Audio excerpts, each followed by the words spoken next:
Now I speak to those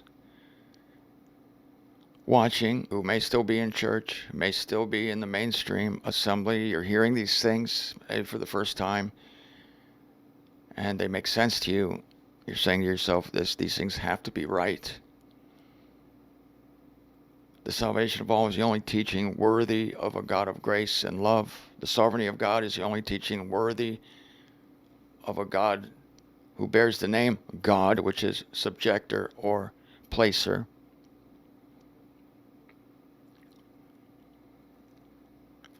And the fact of the two Gospels makes Scripture makes sense to me for the first time ever. And yet every one of these teachings flies in the face of my church. The reality of death. That no one can be resurrected unless they die. That Jesus himself died for 3 days. You've watched me and others teach on these things, and you say to yourself, that could be the only way. The only way we see the faith of Christ is if he gives up his life. He doesn't exist for 3 days. He lets go into oblivion. And the Spirit of God testifies to your spirit that that's the only thing that glorifies the faith of Christ. But I'm telling everyone to quit their church. Everyone. I'm telling everyone, because it is not a safe place. Organized religion today, especially the Christian religion, is an enemy of God. They defame the name of God wherever they speak it, wherever they proclaim their false gospel of turn or burn. They are defaming the name of God. I liken them to the armies of the Philistines. That's the deceit today. It's not as obviously evil as the giant of the Philistines, the champion of Gath, Goliath.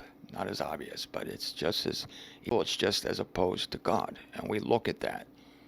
We who have already been called out, we look at that and we say, who is this? What is this organization that's defied the name of the living God, dragged his name through the mud, made him a laughing stock in the whole world? It is not safe in church. It is not. I would run from there. It's that serious, and the time is that short. If you are feeling the pull, if God is calling you, if God is showing you that these truths are true, you can trust him and you can come out.